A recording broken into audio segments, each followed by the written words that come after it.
Welcome to Concept Lab. இன்னைக்கு பார்க்க போகிறது mitochondria. The mitochondria are thread-like or granular cytoplasmic organelles. They contain many enzyme and coenzyme which are responsible for energy metabolism. இந்த மைட்டோகாண்ட்ரியாவில் என்ன இருக்கும்? என்சைமும் கோஎன்சைமும் இருக்கும். இது எதுக்கு ரெஸ்பான்சிபிளாக இருக்கும்? எனர்ஜி மெட்டபாலிசத்துக்கு ரெஸ்பான்சிபிளாக இருக்கும். They are described as a power plant or powerhouse of the cell. அதனால் இதுக்கு என்ன பேர்? Power plant or powerhouse அப்படின்னு சொல்கிறோம். It is first observed by Fleming and Collinger in 1882. First observe பண்ணது இந்த மைட்டோகாண்ட்ரியான்னு ஒன்று ப்ரெசென்ட்டாக இருக்குங்கிறத கண்டுபிடிச்சவங்க Fleming and Collinger in 1882. The term mitochondria was introduced by Benda. பெண்டாங்கிறது தான் மைட்டோகாண்ட்ரியா அப்படிங்கிற டேர்மை அதுக்கு கொடுத்தாரு. இன் 1898 they are found both in plant and animal cell. plant செல்லையும் இருக்கும், அனிமல் செல்லையும் இருக்கும். But they are absent from prokaryote. ப்ரோகேரியட்டில் ப்ரெசென்ட் ஆகிருக்காது. the mitochondria may be granular in shape. granular ஷேப்பில் இருக்கும்.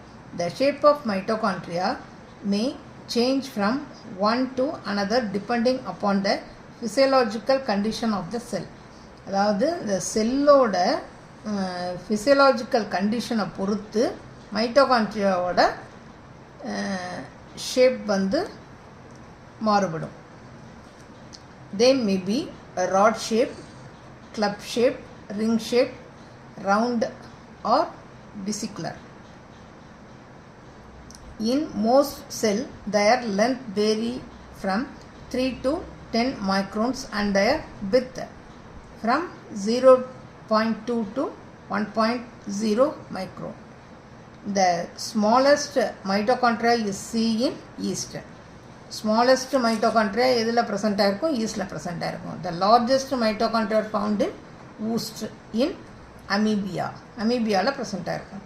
The mitochondria number is particularly எம்சிங்கிறது என்னது? Mitochondria. இங்கே போட்டுக்கலாம். எம்சிங்கிறது mitochondria. The mitochondria number is particularly related to the functional state of the cell. அந்த மைட்டோகாண்ட்ரியாவோட நம்பர் எதை ரிலேட் பண்ணியிருக்குமா? அந்த செல்லோட ஃபங்க்ஷனை டிபெண்ட் பண்ணியிருக்கும்.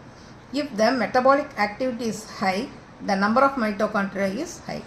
அந்த மெட்டபாலிக் ஆக்டிவிட்டி, அந்த செல்லோட மெட்டபாலிக் ஆக்டிவிட்டி ஹையாக இருந்துச்சுன்னா நம்பர் ஆஃப் மைட்டோகாண்ட்ரியாவும் ஹையாக இருக்கும். The smaller number indicate cell of low metabolic activity. கொஞ்சமாக மைட்டோகாண்ட்ரியா இருந்துச்சுன்னா அந்த செல்லுக்கு எப்படி இருக்குமா? லோ மெட்டபாலிக் ஆக்டிவிட்டி இருக்குமா? They are found to be more in liver kidney. Liver கிட்னியில் தான் இது மாதிரி ப்ரெசென்ட்டாக இருக்கும். The giant amoeba contain 50,000 mitochondria and urchin contain 1,40,000 to 1,50,000 mitochondria present. ஜெயிண்ட்னா பெருசு, பெரிய அமீபாவில் 50,000, அர்ச்சின்ங்கிறதுல 1,40,000 to 1,50,000 மைட்டோகாண்ட்ரியாவும் ப்ரெசென்ட் ஆகிருக்கு. இப்போ அதோட ஸ்ட்ரக்சரை பார்க்க போகிறோம். In most cells, the mitochondria are distributed uniformly throughout the cytoplasm. Cytoplasm ஃபுல்லாக என்ன ஆயிருக்கும்? மைட்டோகாண்ட்ரியா ப்ரெசென்ட் ஆகிருக்கும், டிஸ்ட்ரிபியூட் ஆகிருக்கும். Some case they are around the nucleus. ஒரு சில இதில் நியூக்ளியஸை சுற்றி மைட்டோகாண்ட்ரியா ப்ரெசென்ட் ஆகிருக்கும். இதுதான் ஸ்ட்ரக்சர்.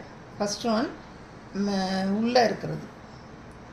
அதே மாதிரி தான் இங்கே வெளியில் இருக்கிறதுக்கு அவுட்டர் மெம்பரேன்னு பேர், உள்ளே இருக்கிற மெம்பரேனுக்கு இன்னர் மெம்பரேன்னு பேர். அடுத்தது இதில் என்ன இருக்குது? ரிபோசோம் இருக்குது. இதுதான் கிறிஸ்டியங்கிற அந்த ஃபிங்கர் லைக் ஸ்ட்ரக்சருக்கு பேர் கிறிஸ்டியன்னு பேர். டிஎன்ஏ ப்ரெசென்ட் ஆகிருக்கும். F1 பார்ட்டிகல்ஸ் இந்த கிறிஸ்டியலில் ப்ரெசென்ட் ஆகிருக்கும். கிறிஸ்டியலில் அந்த இது மாதிரி இருக்குல்ல நீட்டமாக, அதுக்கு என்ன பேர்? F1 particle. அடுத்தது இன்னர் மெம்பரேனுக்கும் அவுட்டர் மெம்பரேனுக்கும் இடையில் இருக்கிற அந்த ஸ்பேஸ்க்கு பெரிய மைட்டோகாண்ட்ரியல் ஸ்பேஸ்னு பேர். அந்த உள்ளே இருக்கிற அந்த டாட்டட் இது இருக்கு இல்லையா, அதுக்கு பேர் matrix. During the cell division they are concentrated around the spindle. Cell division அப்போ இந்த ஸ்பிண்டில் கிட்ட மைட்டோகாண்ட்ரியா வந்து அரவுண்டாக இருக்கும். தே ஆர் ஹைலி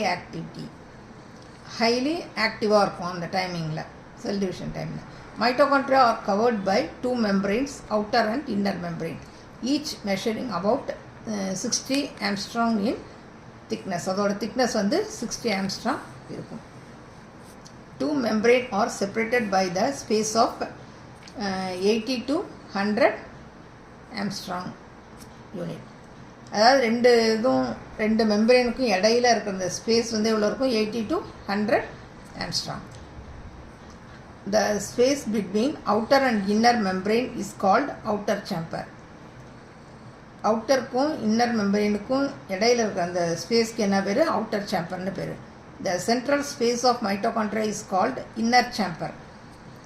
இந்த central spaceக்கு என்ன பேருனா inner chamber, and it is filled with mitochondrial matrix.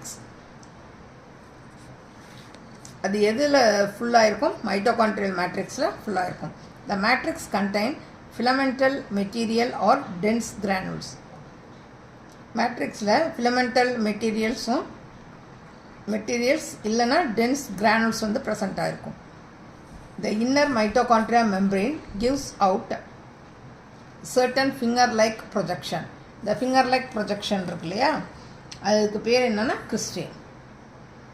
Mitochondria membrane contains small particles called F1 or elementary particles or oxisome or electron transport particle, ETP. அந்த இந்த கிறிஸ்டேல F1 particle present ஆகிருக்கும். அந்த F1 particles தான் இதெல்லாம் வேறு பேர். என்னது? Elementary particles, oxysome, electron transport particles. அடுத்து the particles of outer membrane are stackless. The particle of inner membrane are stacked.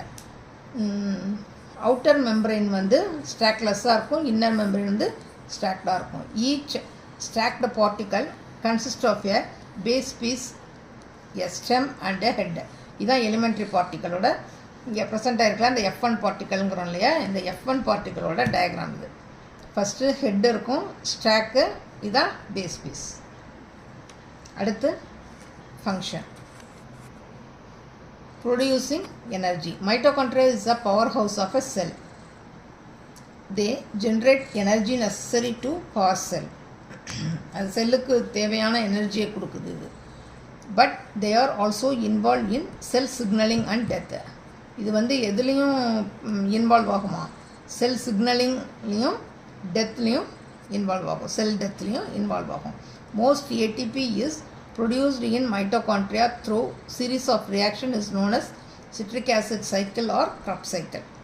ATP produce ஆகும் இல்லையா, எனர்ஜி. அதுதான் ATPங்கிறது என்னதுன்னா எனர்ஜி ப்ரொடியூஸ் பண்ணுறது. அந்த எனர்ஜியை ப்ரொடியூஸ் பண்ணுற அந்த ரியாக்ஷனுக்கு என்ன பேர்னா citric acid cycle R Krebs cycle. Energy production mostly take place on the fold or cristae of the inner membrane. அந்த கிறிஸ்டேவோட இன்னர் மெம்பரேனில் தான் இந்த எனர்ஜி ப்ரொடக்ஷன் வந்து நடக்கும். Mitochondria convert chemical energy from food into a form of energy the cell can use. அதாவது chemical எனர்ஜியை எதுலேருந்து எடுக்கும்? ஃபுட்லேருந்து எடுத்து எனர்ஜியை அந்த செல்லுக்கு வந்து கொடுக்கும். This process is called oxidative phosphorylation அப்படின்னு சொல்கிறோம். அடுத்தது cell death. Cell death also known as apoptosis is an essential part of life. இந்த லைஃப்பில் ரொம்ப முக்கியமான ஒரு இது வந்து செல் டெத்துங்கிறது. அதுக்கு இன்னொரு பேர் வந்து அப்போப்டோசிஸ். அதுலேயும் வந்து இந்த மைட்டோகாண்ட்ரியா இன்வால்வ் ஆகுது. As cells age or break they are cleared away and destroyed. என்னாகும்? இந்த செல் வந்து ஏஜ் ஆகிடுச்சு இல்லை பிரேக் ஆகிடுச்சு அப்படின்னா அதை கிளியர் பண்ணி கொடுக்குறது இதோட வேலை. டிஸ்ட்ராய் பண்ணிடும். டிஸ்ட்ராய்னா அழிக்கிறது. Mitochondria help decide which cells are destroyed. எந்த செல் வந்து டிஸ்ட்ராய் பண்ணணும் அப்படிங்கிறத டிசைட் பண்ணுறது மைட்டோகாண்ட்ரியா தான். Mitochondria release cytochrome C which activates caspase, one of the இது வந்து இட் இஸ் அ என்சைம். ஓகேவா? மைட்டோகாண்ட்ரியா எதை ரிலீஸ் பண்ணும்? சைட்டோக்ரோம் சியை வந்து ரிலீஸ் பண்ணும். அதில் இருக்கிறது தான் caspase அப்படிங்கிறது enzyme. It is the one of the chief enzyme involved in cell destruction during apoptosis. இந்த அப்டோட்டிஸ்ங்கிறது என்ன சொன்னேன்? செல் டெத் அப்படின்னு சொன்னேன். அந்த செல் டெத் அப்போ என்னத்தை ப்ரொடியூஸ் பண்ணும்? இந்த என்சைமை தான் ப்ரொடியூஸ் பண்ணும் நம்மளுக்கு. அதுக்கு பேர் caspase. அடுத்தது storing calcium. Calcium is vital for various cellular process. For instance, releasing calcium back into a cell initiate the release of neurotransmitter from a nerve cell from endocrine cells. அதாவது calcium வந்து release ஆகும்போது செல் வந்து எதை initiate பண்ணும்? Nerve செல்லேருந்து, endocrine செல்லேருந்து nerve செல்லுக்கு neuro transmitter மூலயமா என்ன மெசேஜோ அதை வந்து கன்வெர்ட் பண்ணும்.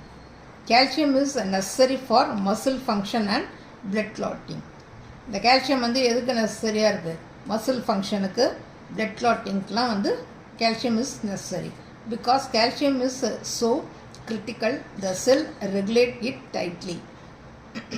கால்சியம் வந்து அந்த அளவை விட கொஞ்சம் கம்மியாகவோ அதிகமாகவோ இருந்துச்சுன்னா அந்த செல் ரெகுலேட் ஆகும், டைட் ஆகிடும்.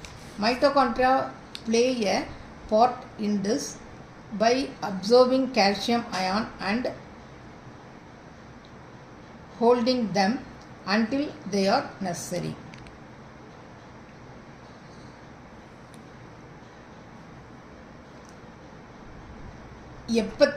அதாவது கால்சியம் எப்போ தேவையோ அது வரைக்கும் இந்த மைட்டோகாண்ட்ரியா என்ன பண்ணி வச்சுக்கும்?